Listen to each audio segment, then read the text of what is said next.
பிரசித்தி பெற்ற சிதம்பரம் நடராஜர் கோயிலில் ஆணி தேரோட்டம் வெகு விமர்சையாக நடைபெற்றது. பூலோக கைலாயம் என்றழைக்கப்படும் சிதம்பரம் நடராஜர் கோயிலில் ஆண்டுதோறும் ஆணி மாதத்தில் ஆணி திருமஞ்சன தரிசன விழாவும் மார்கழி மாதத்தில் ஆருத்ரா தரிசன விழாவும் நடைபெறும். திருமஞ்சன தரிசன விழாவிற்கு முதல் நாள் தேரோட்டம் நடைபெறும்.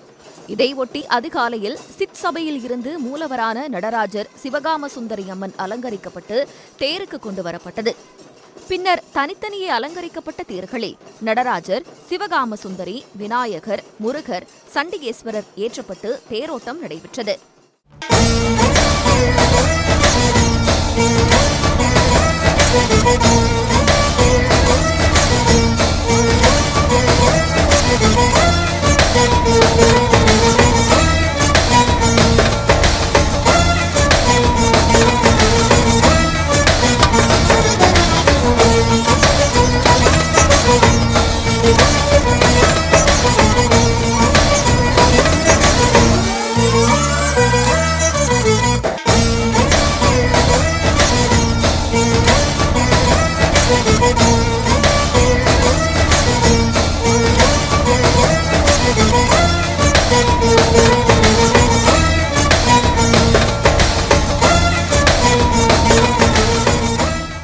சிதம்பரம் கீழவீதியில் துவங்கிய தேரோட்டம் 4 மாட வீதிகளிலும் வலம் வந்தது.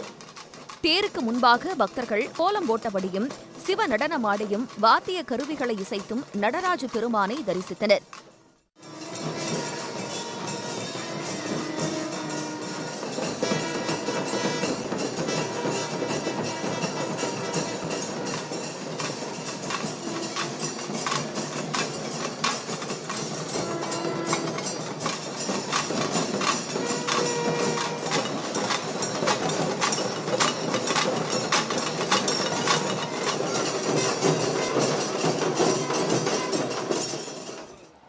ஆணி திருமஞ்சனத்தில் கிட்டத்தட்ட 15 வருஷமாக தொடர்ந்து 6 அபிஷேகத்துக்கும் தரிசனம் வந்துட்டுருக்கோம்.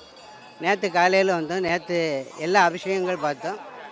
இன்னைக்கு காலையில் தேர் தரிசனம் பார்த்தோம். ஆணி திருமஞ்சனம் 6 திருமணத்துக்கு அபிஷேகம் வந்துடும். சிதம்பரம் இந்த தேர் தரிசனத்துக்கு ரொம்ப ஃபேமஸான ஒரு ஊர். நீங்கள் இந்த மாதம் வந்தீங்கன்னா நல்லா பார்க்கலாம். காலையில் ஒரு 8:45 போல் வந்தோம்.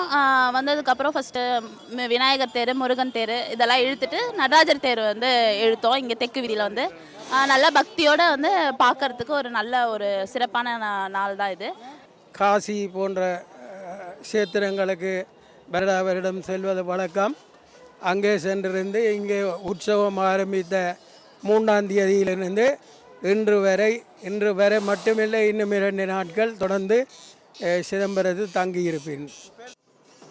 ஆணி மஞ்சன தரிசன விழாவை ஒட்டி சிதம்பரம் நகரமே விழா கோலம் பூண்டுள்ளது.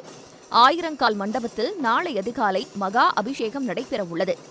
கடலூர் மாவட்ட காவல் கண்காணிப்பாளர் ராஜாராம் தலைமையில் 1000க்கும் மேற்பட்ட போலீசார் பாதுகாப்பு பணியில் ஈடுபட்டிருக்கிறார்கள்.